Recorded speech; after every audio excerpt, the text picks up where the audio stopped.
Ah, Kirk, my old friend.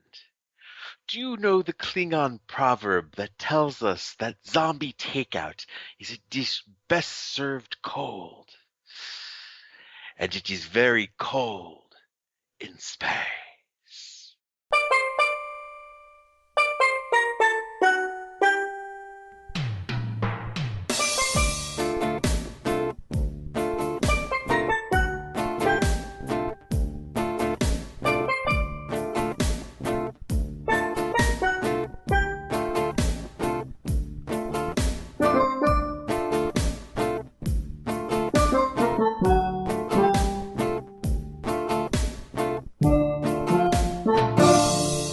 What's up? Welcome to episode 244 of Zombie Takeout, Zombie takeout. the B-movie and cult movie podcast. I'm Uncle John. And I'm Scotto. And before we get to this week's movie, we've got a little bit of listener submitted.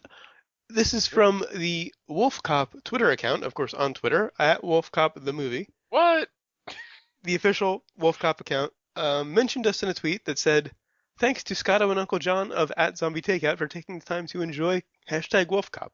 4.5 zombie brains ain't bad," and then they link to the episode. You're welcome. Yes, and thank you for the I'm link. taking all the credit for that. Well, yeah, they referenced your rating, which of course was the better of the two. But thank you for the plug. And by name, what the fuck, man? Yeah. All right, so on to this week's movie, which is from 1982, Star Trek II: The Wrath of Khan, continuing our deal from earlier this year. Of course, that brings us to the impromptu plot summary, sponsored by the Kobayashi Maru. You can't win, but you can practice some original thinking. Apple, acquired. But that's, yeah, I guess think original, think different, same sort of thing. And also, I was talking about in order to take the Kobayashi Maru or talk about it, Oh, one must eat an apple. okay, right. I'll get to that in a bit. And also brought to you by SETI Alpha 5, SETI Alpha 6. Who cares so long as it has that rich Corinthian leather interior? And those creepy worm things. All right, so we have, again, they're not on the Enterprise. Don't get there for the first half hour. No, they don't. And you know what? I've never really noticed that with this movie until I watching actually it this time timed it around. this time because we were talking about it with TMP. Right, and then coming back to this, it's like, they're just getting these fucking Enterprise now? What the fuck? Why can't they just begin a movie, we're on a ship? You get it? It really occurred to me, they must have been worried about people who may have not been familiar with the source material for both movies. Yeah. They were that worried about people like, what is this Star Trek? Well, bear in mind, as popular as the series has become, it was kind of a failure in its day. Well, yeah. And it hadn't really come back by the time this movie was made. Right. So, for the plot summary, we have them. Kirk's getting old. I don't. Pretty much a recurring theme throughout the first, series of first, 6 movies, the original cast. The most useless fucking subplot that they probably could have fit into the movie is Kirk getting old. And I'm not sure what it has to do with anything. They really could have just edited it out or given more of the supporting cast some more time. Yeah. Instead. But Kirk is getting old. He's an admiral now. They're training some young whippersnappers to go up and gallivant around the stars. And they're just going to go out for one training mission. How many times have they used that, by the way? Yeah. We're just going to go out for one mission. And, oh, look, all hell is broken loose, and we're the only ship in the quadrant. The minute you say, I'm only going to do this once, or Right. I'm only going to do this for a limited time, you got to know it's going to drag out. Yeah. So, they the deal is, though, it is Kirk's ex. She is in trouble because she's sending a distress signal or angry accusation, but it's being jammed, and Kirk has no idea what the hell is going on. She has come up with Um, oh, an insane doomsday device, only Not they call exactly. it Genesis. Well, it could be a doomsday device, or it could be a way to bring life to a planet. It basically terraforms a planet and generates life. Well, right, but it's doomsday device If because it's it used, destroys the whatever's on the planet. if there's anything on the planet when it's used, it has to necessarily kill everything on the planet. What And they missed a big possible plot point with regard to that, but we'll get to that what later. kind of nut job would come up with something like this, though? It's like, no, we have to make sure that it's absolutely a dead, rock. Uh, It just didn't make any sense. But anyway, Called a uh, plot device. she's come up with this crazy doomsday device that she only sees the good side of. It's pretty much what happens, and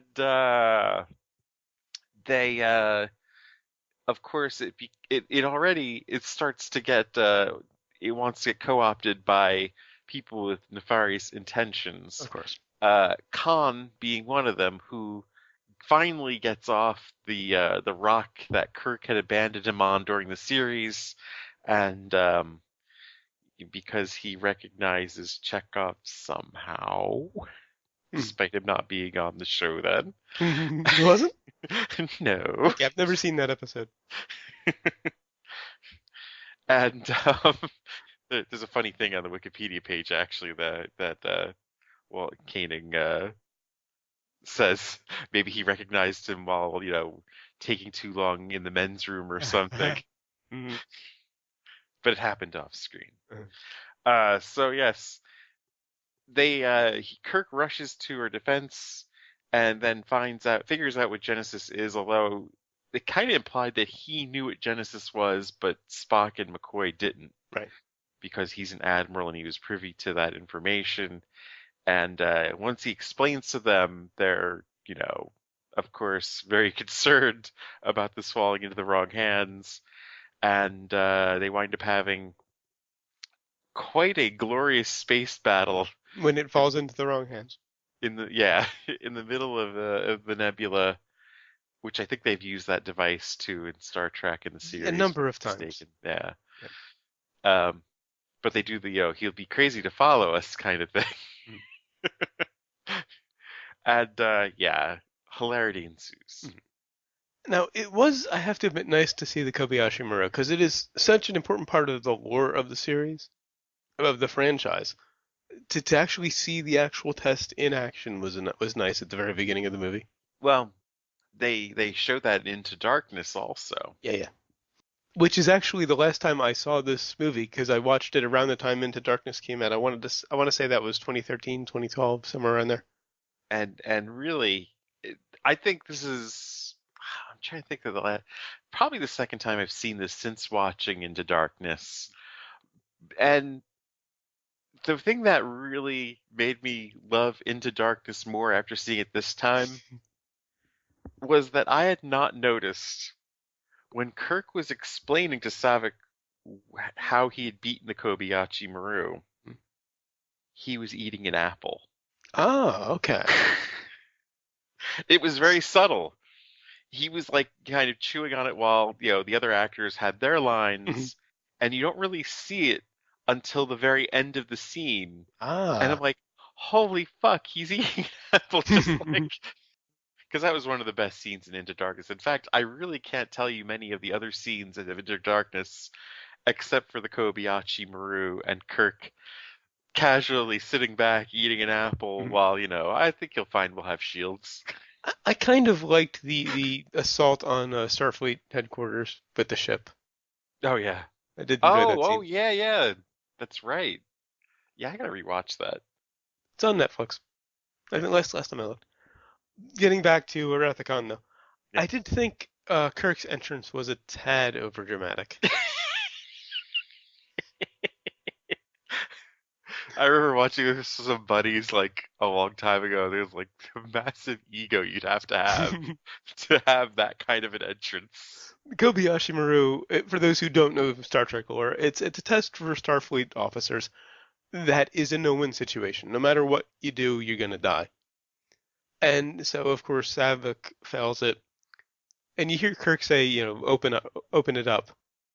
Door opens, and he's backlit to the point where it's like David Copperfield walking on stage. Or yeah, one of those magicians. Yeah. I was thinking David Blaine maybe. Mhm. But anyway, until then it looks like a very cheesy action scene, but they're all getting fucking killed. Yeah, yeah. But of course you're kind of wondering like, why are there that many explosions on the bridge? Until of course when there's a real battle later on and there are that many Hmm. explosions on the bridge. Yeah, yeah. Like really, would it just all like it has to have an explosion right in front of you? How does that even happen? Actually, the explosions on the Reliant were far more dramatic than the explosions on the Enterprise. Oh yeah, yeah, the giant piece of steel that was on You had the shit falling out of the ceiling and yeah. whatnot. Though that scene does have one great line, the Kobayashi Maru. Kirk says, "How we deal with death is at least as important as how we deal with life." Love that line. Of course, it comes back later in the movie. Oh yeah, yeah. I think they do most lines twice in this movie. If you notice, it All was of them? just I think a lot of them. Yeah, the needs of the many outweigh the needs of the few or the one. Oh yeah, yeah. Um, Was it I'll always be your friend, or what's that famous line? right, right. I'm misquoting it now. It's a famous line. It's that Whitney Houston, Dolly Parton song. Hmm. Pretty much. And when the life and death line comes back, it's at the end. It's said by Johnny Slash from Square Pegs, of course. Is the word given? Yeah, the word is Hmm. given. Both of those. I mean, there's a lot that it's a conscious thing, without a doubt, when they were writing the script to do that. Why I don't know, but Yeah, it's revealed in this that Kirk has a son. It's about time that he had well, a son he didn't know about. come on. There's probably more out there. Uh, There's probably some light green kid out yeah, there. yeah. Played by Merritt Buttrick, who I knew best, and I think when I first saw this, I knew him as Johnny Slash on Square Pegs. Oh, that's right. Huh. That's pretty much the only thing I think of when I see his scenes. It's Johnny Slash. Before I watched this again, I saw some reviews on Netflix who they completely like trash his performance. And so I was expecting, his performance never really stood out in my mind all that much. It's solid. I mean, he's good. And right, I watch it and I'm kind of thinking like, what was really that bad about the performance? There's nothing particularly interesting about it, but it's perfectly solid. It's a decent performance. However, standing next to the other scenery True, chewers that are true. in this cast, Actually, he comes off looking pretty damn good, I Thanks. thought. I think given the number of scenes he has with Kirk, with Shatner particularly, he looks really good. And overall, I think the movie is actually better than I remember it being just from a few years ago. I think maybe having seen it so recently has kind of adjusted my expectations. Well, the other weird thing about the criticisms of the Abrams movies, Mhm. a lot of people are saying that he took the intelligence out of it Turned them into action movies. and turned them into action movies. Was it really that far off from this? Actually, part of the point to this movie as it was being made was to bring back some of the more action-oriented aspects of the series. Exactly. Incidentally, after the release of Star Trek TMP, Gene Roddenberry wrote a sequel, the plot of which was that the crew of the Enterprise would travel back in time to set right a corrupted timeline after the Klingons used the Guardian of Forever to prevent the assassination of JFK. Oh, I have no idea what the Guardian of Forever is. I'm not really a City Trek on the fan. Edge of Forever, I'm guessing. Probably, and that did deal with time travel, so it's probably connected. Right. That was the one when they went back into the 40s and Yeah. McCoy was not insane, and Yeah. it was a pretty cool episode. However, after the lackluster and critical and commercial response to TMP, Roddenberry was forced out of the sequel's production. So Wow. the director and screenwriter crafted something completely different from what he had planned, and wanted to bring back the actiony stuff in the series, figuring that would probably sell better. And he probably didn't even get like what was it, Lucas Scott? the billions. Yeah, yeah. No, they didn't buy him out. They just said you will have Right? nothing to do with this. They gave him a firm handshake and a pat on the back Yeah. and said, "We're going to take it from here." Now there is a slight I won't say a mistake, but it's they Oh make a Jesus! bit more of something, and this isn't a science nitpick. There's so much. Where do you begin in Well, this? I'm not going to nitpick the science of a Star Trek movie. Heisenberg compensator. That's all I'll say about that. But in the scene when Bones gives him the Romulan ale, the vintage was 2280, and they made a big deal about how it takes a long time to ferment. The movie is set in 2285. I actually looked it up on the wiki. Really? Yeah, so it's the ale is 5 years old. That's not really a long time. No. Because I think Bones specifically says it takes a long time to ferment. 5 years, not really a long time for alcohol. Unless he's being sarcastic, of course. Perhaps. It could have been a joke that went over my head. That's true. But they don't mention the year, so I at the time I was just thinking, well, this is 22 something that this movie is being made. The was set in, I should say. So, no Gene Roddenberry, that explains why there was no Majel Barrett Yeah, as the computer voice. true. I thought that was really weird. Didn't even notice it actually. I should have. It's probably the first time I noticed it. But, I mean, this could be the only film in the entire, all the Star Trek canon while she was alive that it didn't have her voice. It's true. Oh, speaking of dates and whatnot, they say that Khan is the product of late 20th century genetic engineering. Oh, yeah. Specifically, he was created in 96. He was, well, I don't know if he was He born was, or he was enhanced or whatever in 96. I just found that kind of amusing. It's one of those reminders that if you're writing science fiction, really try not to put years on things. Because uh, eventually it's going to get to that year and it's going to look silly. well, I think a lot of that was set from the series even. I think they just stuck Oh, with it, even yeah, though it was, probably. Yeah. it wasn't really going to happen. Even in 80, they knew in 82. Well, yeah, yeah. In whatever the early '60s when the series was made, still it's only 30 years out. Seemed a little ambitious. There's a series I never did get around to reading, but there's a whole series of the 1960s Star Trek timeline with like the Vietnam War, I think Oh. leading to leading up to Khan Hmm. and the eugenics wars. Oh, okay, book series.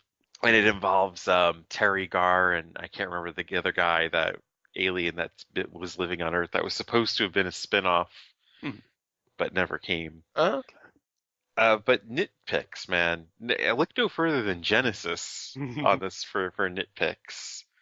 I mean, the reason she wanted to make this was because of overpopulation Mhm.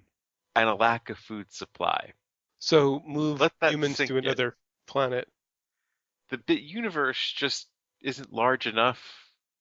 Hardly any M-class planets out there, I'm sure. Mhm. Food supply. Why don't you have this thing called a replicator Yeah, yeah. where you don't really even need real farming at this point? Mhm. Starships are out without Yeah. real food for years on deep space missions. Mhm. Although the food from a replicator probably not as good as the real thing. It's probably like military rations. Oh, of They'll do course, the right. job, but they're not as good. But yeah, that's the point. It's to keep people alive. Yeah. Do you really need to come up with something that could potentially be a doomsday device? Not even potentially be, logically be a doomsday device. You want to take a planet over? Oh, now you don't even have to destroy it. You can just drop this weapon on it, and it's yours without anybody else there living on it. It's called overconfidence. It's kind of the cornerstone of a lot of science fiction. True, but they're painted as the golden, scientists who have no ill will whatsoever, ill intention. They're not supposed to be the ones that are stupid. Hmm. It's supposed to be the military and Kirk and the Federation Well, that are not stupid. necessarily. Not necessarily. You do have cases where the scientists were the problematic ones. Akira. The scientists were the problematic ones in Akira, not the military. True. It does happen occasionally where it's set up that way once in a while. Of course, the other nitpick, well, how did Chekhov overcome the earworm? Yeah, we never find that out. He just does. Yeah. He's affected by it, and then he isn't. Hmm. There's nothing that absolutely happens to him. It Does it? almost did, but then it didn't. Right. Does it just get bored of him? I Yeah. mean, he was kind of robbed a heroic death in this movie, Mhm. you feel, you And know? Paul Whitfield's character, the captain of the Reliant, he fights it and He then kills dies himself. for it. Yeah, Yeah, he kills himself. yeah, pretty much. Chekhov, no consequences. He passes out and it crawls out his ear. How great a death scene would it have been if he had saved Kirk from Paul Winfield, who, by the way, was criminally underused in Oh, this. absolutely. You know, I think I've felt that before, but then it just reminded me when I checked this again, like, what the fuck? You get Paul Winfield and you give him like 3 scenes and kind of a I hear and obey thing. Mhm. I mean, fuck. Yeah.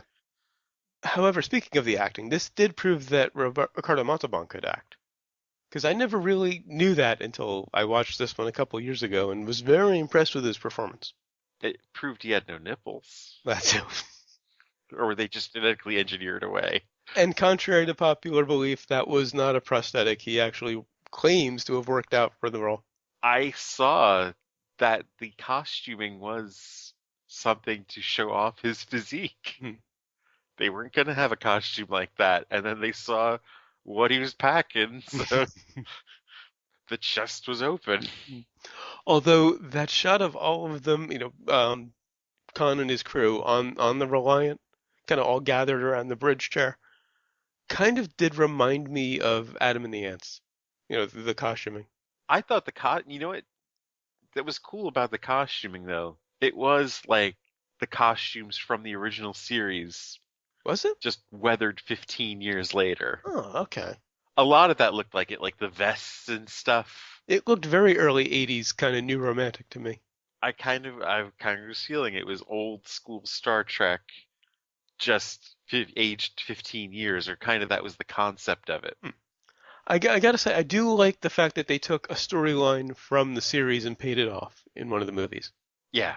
Oh, definitely. That's why so many people loved this when it first came out. And the fact that it was just a kind of a fuck up on Kirk's part. You know, he never intended on fucking him over that badly. Yeah, You know, he thought he left him in a decent planet. right.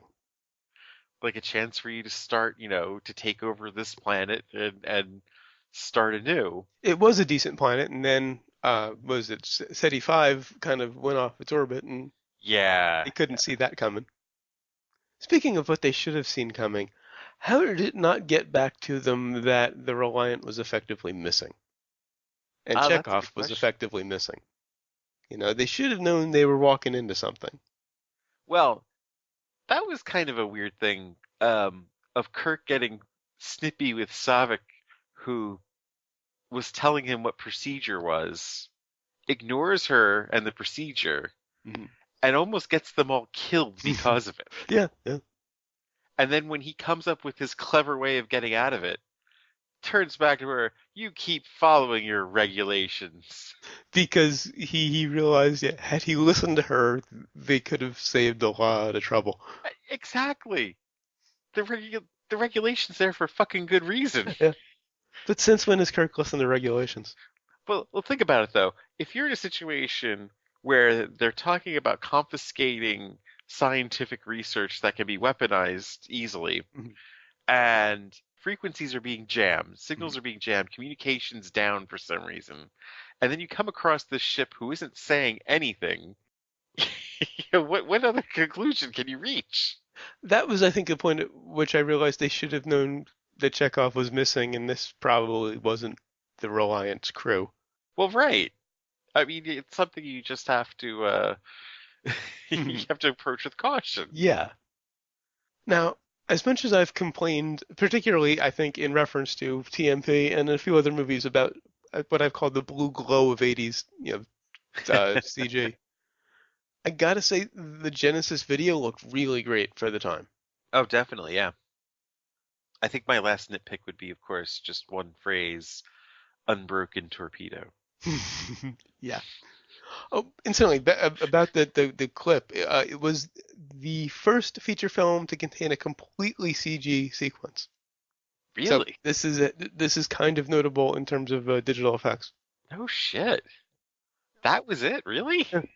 That was the first fully digital sequence in a feature film was that Genesis sequence. It was definitely worth it, especially given what was being done around the same time. I mean, Tron was 2 years later, and think about those effects. Oh yeah. Oof. You know. Now, there's just a couple other things I want to nitpick about the story, and I guess that's not really nitpicks. That's why we're here. Um, why did Scotty carry an injured crewman to the bridge? After all of this stuff with the shooting back and forth with the Reliant and Enterprise takes some serious damage, and they all turn around to the door to the bridge and gasp, and there's Scotty holding a almost dead crewman. They cut something out of this Oh, actually. okay. There's a And I scene that and explains that. I didn't even like research this. It was like the last time we watched it, we were interested about it, and um, that was his nephew, I think. Oh, okay. That was actually like a family member, Uh, which was that why explains why he was getting so emotional. that was so Yeah. big and everything. And yeah, they completely cut that out. But I think the last time me and Mrs. Scotto watched it, we were kind of like, why was he so attached to that kid? Well, that explains that, but why did he take him to the bridge? Why I not think straight to sick bay? that's true. I think he knew McCoy was on the bridge. Perhaps, yeah. Okay, that makes sense. That explains it. And another point. When Khan got the Genesis device, why didn't he just make a beeline to Earth? Oh, don't you love?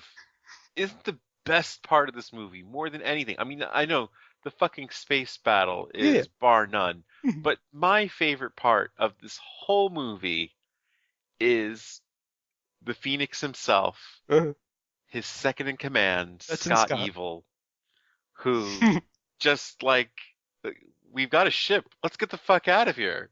Yeah. We got off the planet. We won. He Let's go fucking enjoy ourselves. really was Scott Evil.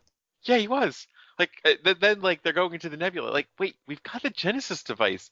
Fuck him. Let's go and have some fun and make a planet and just fucking live. Or, okay, he says he wants to hurt Kirk.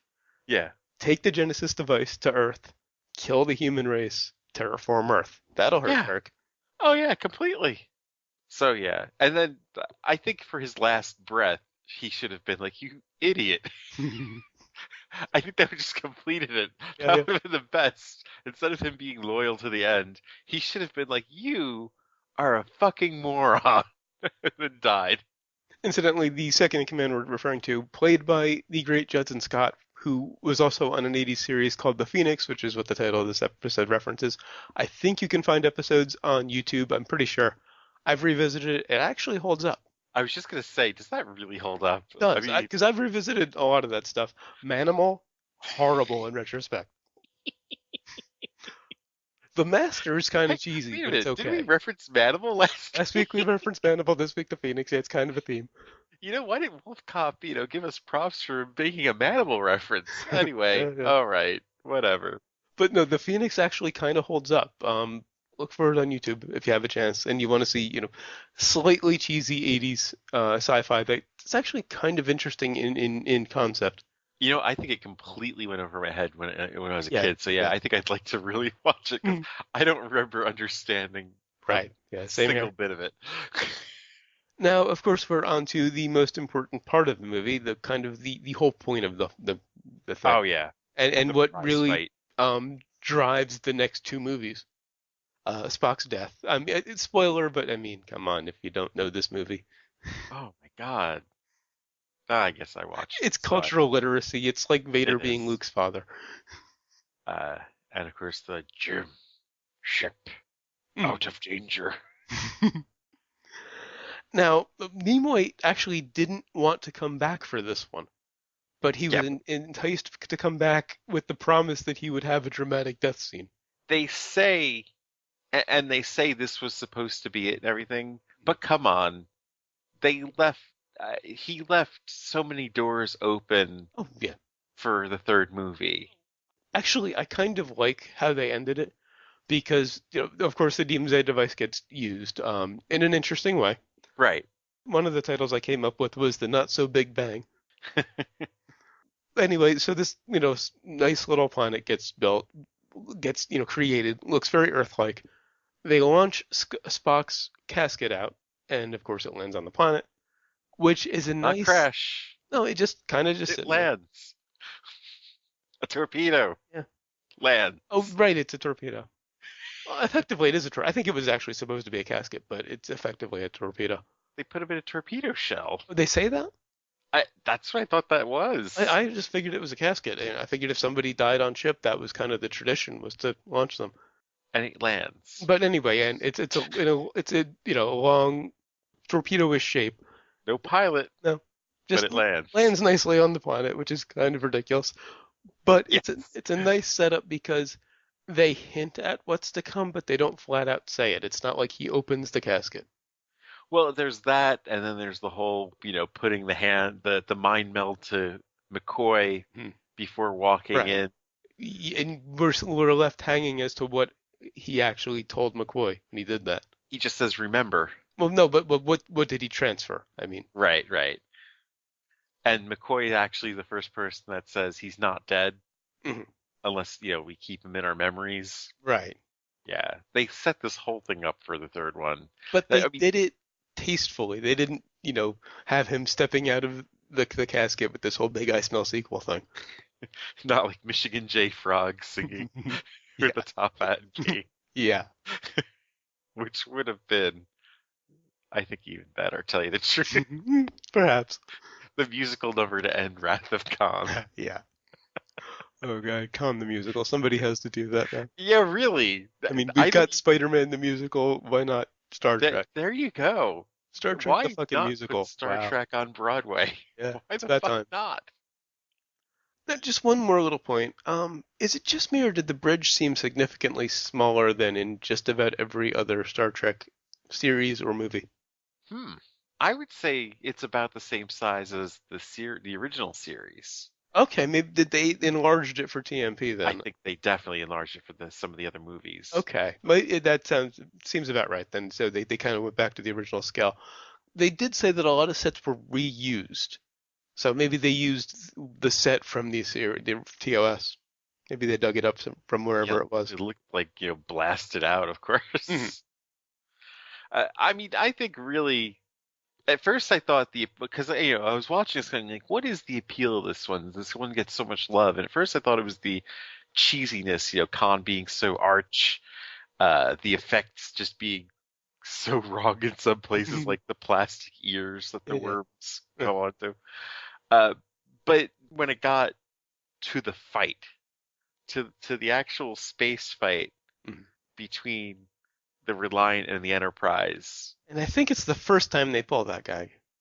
They kind of do brief things like this in the original series, but it was never this, it was never this drawn out or this, people didn't get their noses this bloodied. It didn't go to the death in the original series like this one.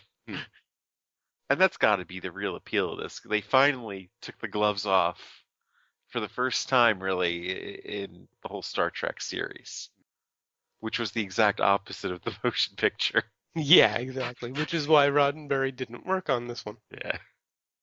All right, on to sequels and remakes. Sure. Of course, there were many, many sequels. I think there were 6 with the original cast, I want to say. Oh, yeah. I believe it was 6. Undiscovered Country was the 6th, and then Enterprise Generations. Yeah, which was the crossover with the Next Gen cast, and now the Abrams movies. Of course, remakes, kinda, sorta, Into Darkness. It's the Star Trek AU version of the story, but they don't exactly tell it, the same way. Well, because Khan is woken up before they meet him in the original series. Right. In that timeline. Like, that whole struggle for the Enterprise never actually happens in this timeline. Khan is just woken up and, they militarize, tries to take advantage of him. Right. And I got to say, a lot of people complain about the whole AU thing they did with the Abrams movies. I like it because it gives them a chance to kind of fix some stuff.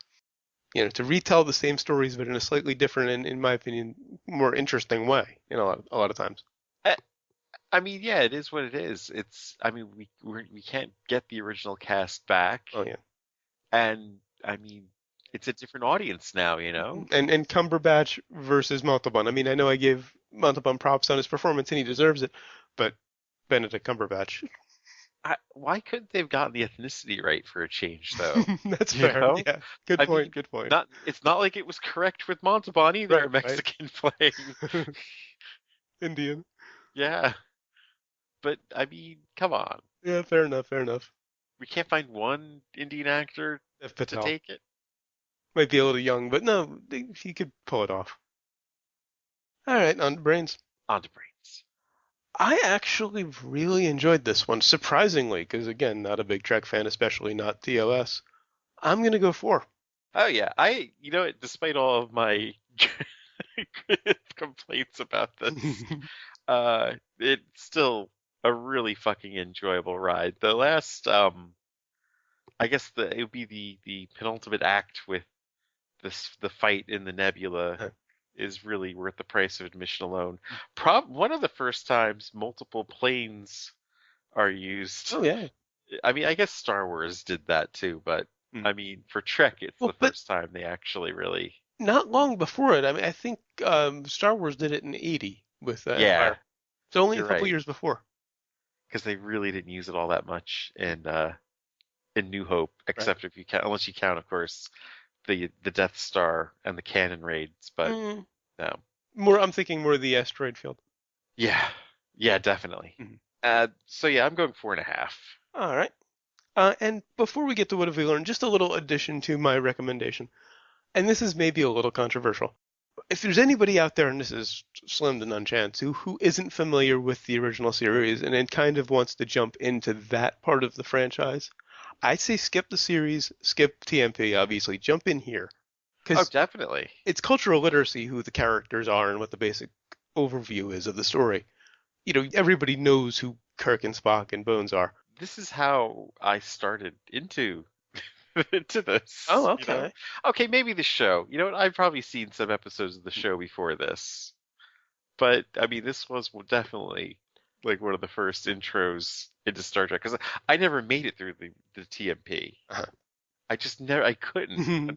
Took me decades to get into it to sit through the whole thing. Reasonably sure I saw quite a bit of the series before, and I Yeah. know I saw TMP in the theaters. I remember, but this I think I saw on VHS. But I mean, I'm not saying skip the series entirely. There's some great stuff there, Yeah, first season definitely. but start with Khan and then go back, because this is particularly for this cast a great point to jump in at. Yeah. A lot of the humor, a lot of weird costuming things too. Like was McCoy wearing chaps in the first season? I wasn't paying that much attention. It looked like it.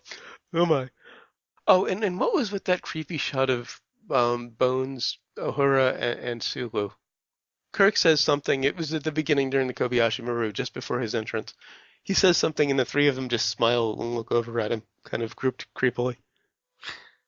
He his jokes were really painful in the beginning, weren't Yeah. they? Yeah. Anyway, what have we learned? We learned that to some, 15 years can seem like an eternity. And I learned that you get a red shirt, and you get a red shirt, and you get a red shirt. You're Because the they Oprah all, Winfrey of death. yeah, they all had red shirts, and ironically, there weren't really any red shirts in the movie, in the classical sense. Most of the people that bought it were wearing white, weren't Yeah. they? Paul Winchester, the only red shirt. Oh yeah, yeah, Paul Winfield. Winfield, sorry. The only Starfleet officer or Starfleet person who buys it in the movie is, a brilliant actor. And in the movie, there's only one of those in the movie where everyone is wearing a red shirt. I don't get it. Anyway, until next time when we'll be reviewing Legend, Wow, this will be interesting because I've never seen the movie. it's been decades since I've seen it. It was the 80s, I'm pretty sure. Yes. Offhand. And I was actually talking with someone on Google Plus about this. I love Tim Curry. Really not a fan of Tom Cruise. I think we've talked about this, but neither I of us forgot likes it. Tom Cruise was even in Yeah. that. But it's been close to 30 years since I've seen it. So about the time it was released, probably. Yes, yes. I saw it when the last time I saw it, it first hit cable. But I think I saw it in the theater and then saw it when it hit cable, and that's it. Been it. So it'll be very interesting to have a villain who I really like as an actor and a hero who I really dislike as an actor. I think I'm going to end up rooting for the villain. Of course. It's Curry, of course you have to. You Anyway, want the shark to win. Anyway, until then, go to zombietakeout.com, check out the album art, of course, the episode itself, which you're already listening to. Links to find us on Facebook, Twitter, Google+, and YouTube. Links to subscribe via RSS and iTunes. Please leave us a rating and a review on iTunes. We'd really appreciate it. Also, if you enjoy the show, spread the word. Give us a little word of mouth. Of course, we appreciate all of our listeners that we have, but more would be better. Tweet us by name, if you will. Please do. Especially if you have any connection to a movie we're reviewing. I think this is the third time we've heard from someone directly connected. Yeah, pretty cool, isn't it? One of the producers for I Declare War, and of course Ed Pianki, and this. You'll also find the movie list, every movie we've reviewed so far, and every movie we're going to review. I don't remember where it leaves off offhand. I think we've got about 2 months set on there.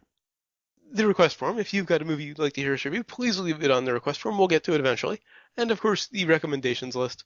I'm surprised this made it, honestly. Yeah, going in, I was not expecting this to make it to the rec list. That first 45 minutes had a lot of Velveeta.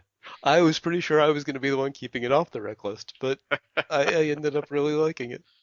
Of course, you can email us, zombietakeout@gmail.com, or leave us a voicemail at 414-368-CT01, or for the alphanumerically challenged, Tusk me. You can take the Kobayashi Maru. 414-368-9861. You've even got me doing it now. That's the mark of a good bit. Of course, you'll always be calling from the middle of Milwaukee, and until next time, always remember, never forget, wherever you go in life, there you are. Well, now you have something new to think about. Carry on.